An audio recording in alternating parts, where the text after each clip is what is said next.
Soundstripe.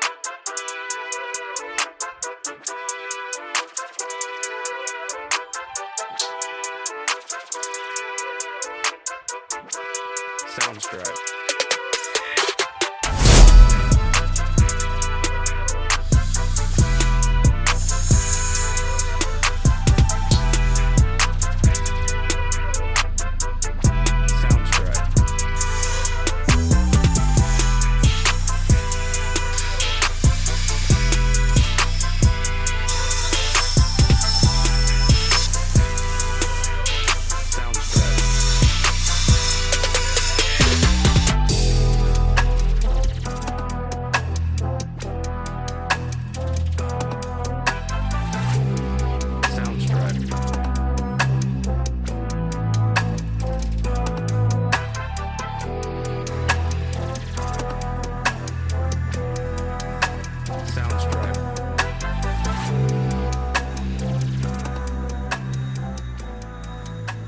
Engine back in the vehicle. Got a lot of components back on the car. Just trying to work through all these different things that we got to find a little home for. As you can see, we got our expansion tank in place. We got our fuel pressure regulator.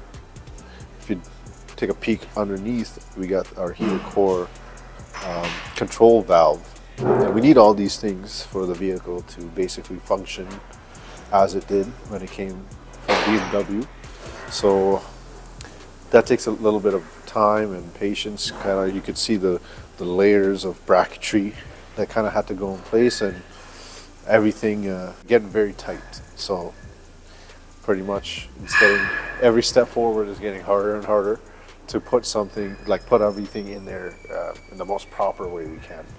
So along with that, we got our power steering reservoir here in its place, nice and secure with a custom bracket, of course. Got a dipstick, which is I don't know, BMW I guess are scared of these because you don't see them, but we got one.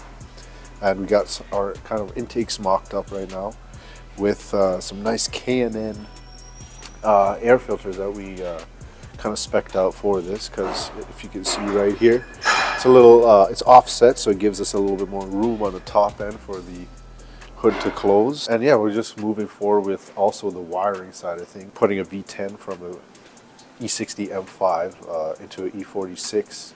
It's going to be a couple different differences in wiring. From the top here, kind of looks, you know, factory, because it is.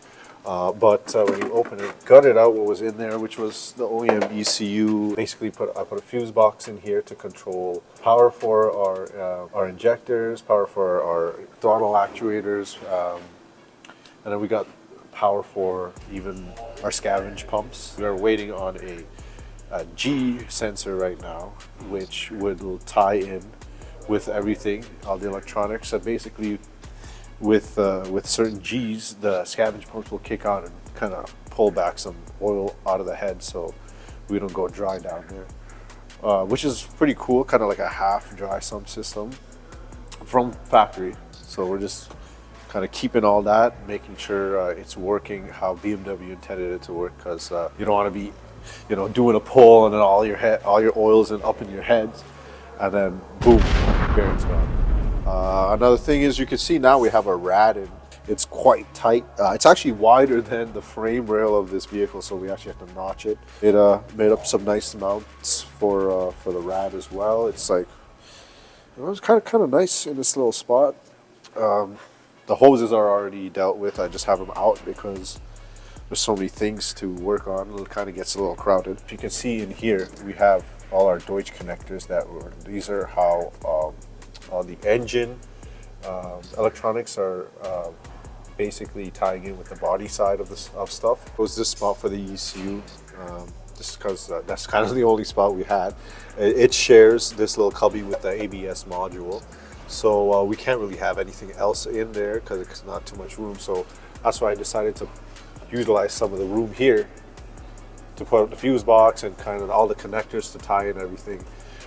These are all weather sealed, so you know, there's proper you're not going to get issues with corroding terminals or like stuff like that. This whole box is sealed with that lid, so we should be good. The weatherproofing of all these electronics as well, which is something to keep in mind, because you know, these things be out there in the rain. Yeah, basically all the power distribution and the grounding and everything is done. What you have to do is wire up the pedal in the car, and that'll actuate all of our throttle bodies, which will be a cool video. We'll bring you guys back for that. Other than that, we're just waiting on a couple of fuel plumbing components. We'll get that going, and then right now I'm actually putting in the mass airflow sensors in our intakes, which basically is this little sensor right here. You can see it has a little element. It senses the amount of like the volume of air that enters the engine, and basically that's what allows it to do all the calculations to calculate how much fuel and how much timing and everything to add or subtract. And it's a very key part of how the tuning is going to be on this setup. The OEM uses map straighteners kind of similar to this guy. It's kind of like a honeycomb filter element thing. We're going to put that in between the mass airflow and the intake, the filter, and that will straighten out some of the air going in and align it with our sensor, making it like the readings a little bit better, a little bit more clean. We're getting towards the build process where it comes down to like a lot of little details, especially with so much things going on in this engine bay.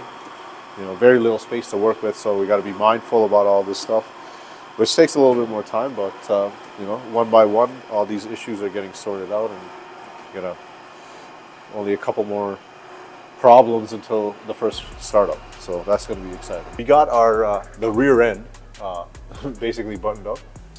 Nice fresh axles with rebuilt CVs. So these are fresh, nice new grease in there, both sides. We also have just cleaned up the differential a little bit and painted it up.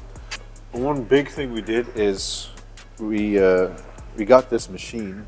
Duncan made it in CAD and made the file and everything. It went through many revisions, but this is the final product. This piece right here is a bushing that goes right here.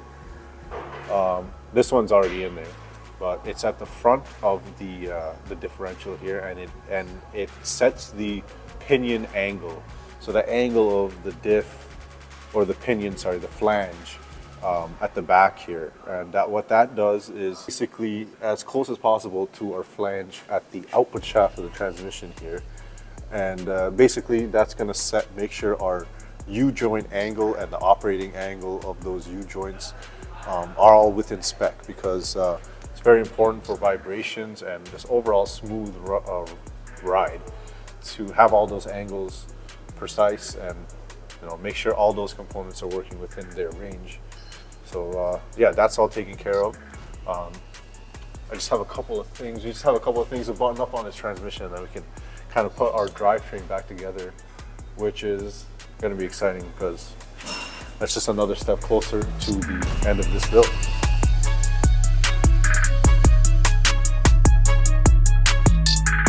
Here's a quick view of our E36 turbo build. While Shanu wraps up project E46 V10, Eric has taken on this one. Here's the rundown. This M50 engine is getting boosted, and FMF is designing the entire system. From top mount manifold, catted downpipe, recirculating wastegate, dump tube, front mount intercooler plus piping, upgraded fuel system, 3-inch catback exhaust, ECU installation. You're gonna have to tune in to see more of this project. Don't miss it.